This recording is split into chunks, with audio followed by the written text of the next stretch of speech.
Hello, you are watching Shalom World News. I'm Marina Grossu from Washington, D.C. Here are the latest headlines from around the world. Pope Francis on Wednesday reiterated his appeal for peace in Israel, Palestine, and Ukraine. Calling war evil, the Holy Father also renewed his invitation to pray for the victims of war and violence. After the general audience held at the Pope Paul VI Audience Hall, the Holy Father told the pilgrims to continue praying for those suffering from the atrocities of war and urged everyone to pray for the end to the wars. During his traditional Urbi et Orbi message on Christmas Day, the Pope pleaded for an end to the military operations in Gaza and called for the provision of humanitarian aid. Christians residing in the border villages of South Lebanon observed a muted Christmas this year. There have been daily border clashes between Israeli forces and the Lebanese Shia militant group Hezbollah that has attacked Israel. Since the Israel-Hamas war broke out on October 7th, at least 17 Lebanese civilians have died in addition to Hezbollah's 159 militants. Israeli strikes have also caused collateral damage to several Christian communities, driving many families to the north. Israel also hinted that it would intensify its defense against cross-border assaults from Lebanon.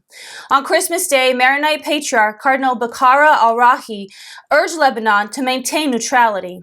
Meanwhile, Palestinian authorities reported dozens more casualties on Wednesday as Israeli forces struck central Gaza by land, sea, and air. In another significant development, pro-Palestinian demonstrators on Wednesday stopped traffic outside two of the major airports in the United States, John F. Kennedy International Airport in New York and Los Angeles International Airport. The Los Angeles Police Department said at least 36 people were brought into custody at LAX where protesters turned violent. The Holy Father's prayer intentions for each month of 2024 have been made public via the Pope's worldwide prayer network. Pope Francis requests that Catholics everywhere offer their prayers for a specific goal once a month. In a video, the Holy Father explains why he has chosen these specific goals. Pope Francis guides the faithful on a journey of prayer and reflection throughout the year. January celebrates the Church's gift of diversity, urging us to embrace the richness of various ritual traditions through the guidance of the Holy Spirit. February turns our hearts to the hospice, emphasizing prayers for the terminally ill and their families. March honors the new martyrs, while April calls for the recognition of women's dignity worldwide. May is dedicated to the formation of religious men and seminarians, and June directs our prayers toward migrants seeking new opportunities. July emphasizes pastoral care for the sick, and August seeks political leaders dedicated to integral human development and the common good.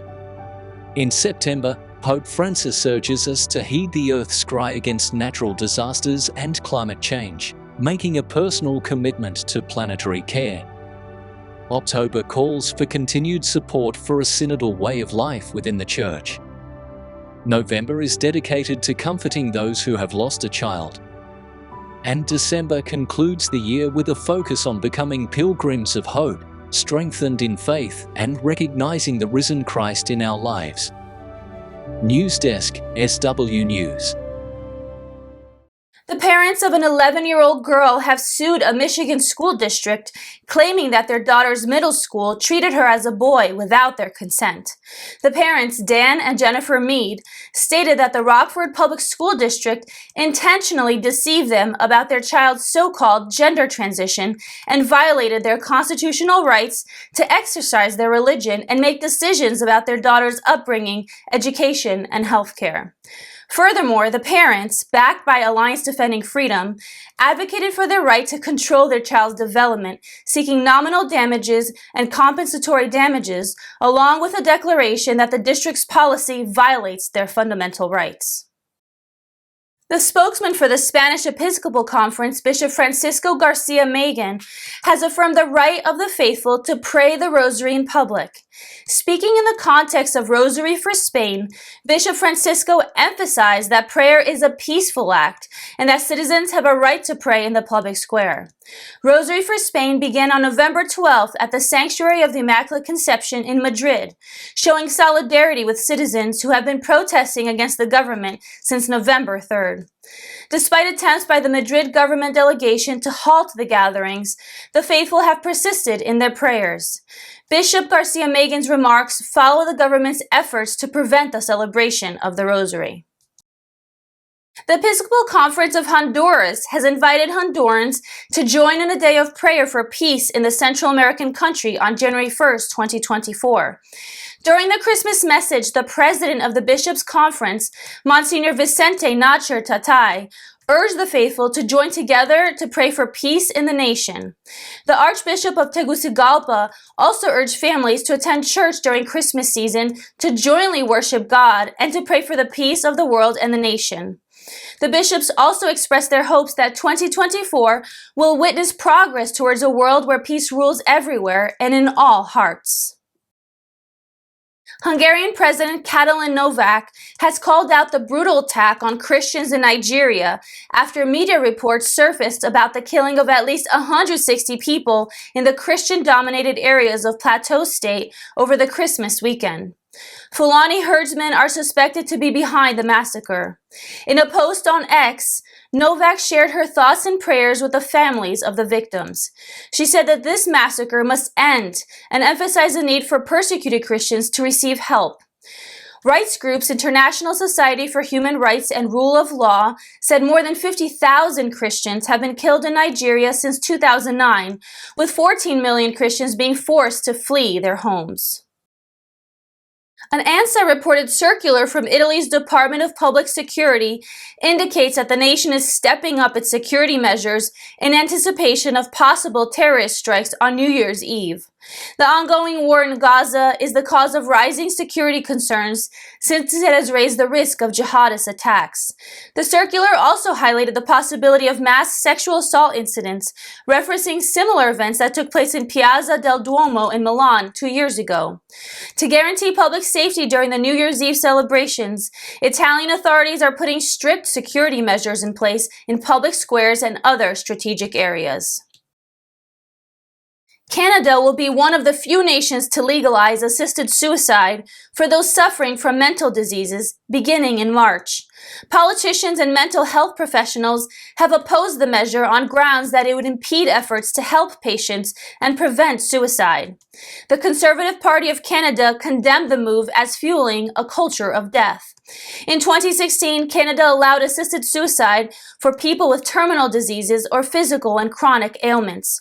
In 2022, around 13,200 Canadians died via assisted suicide, a 31% increase from the previous year.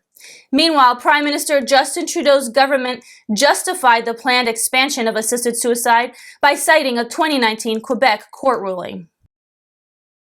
The Chinese government is intensifying its control over Christians, especially over minors.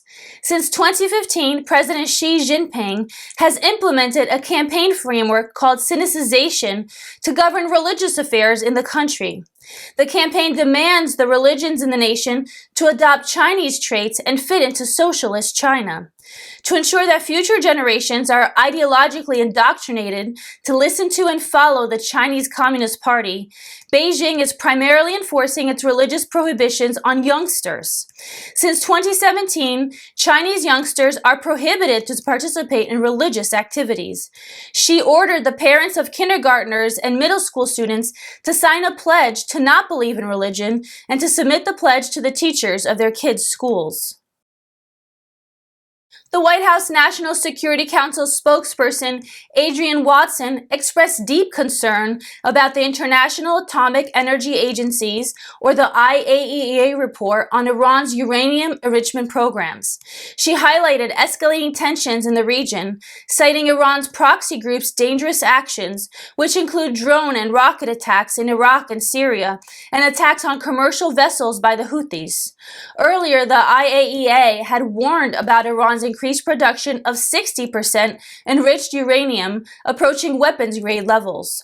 In response, Iran dismissed the reactions to its nuclear program as a quote-unquote media frenzy aimed at diverting attention from the situation in Gaza.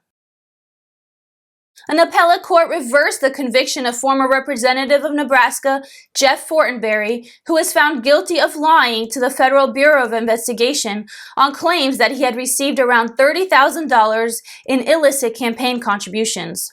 On December 26, the Ninth Circuit Court of Appeals reversed Fortenberry's jury conviction from March 2022, concluding that the Central District of California, where the trial occurred, was the wrong venue. He can now be retried in the appropriate court because the appellate court reversed the conviction without imposing prejudicial orders. Fortenberry, a Republican lawmaker from Nebraska, had an A+ rating from the pro-life Susan B. Anthony list. And those are your latest headlines. Join us again tomorrow for more. You can also visit us at swnews.org for more updates. Shalom.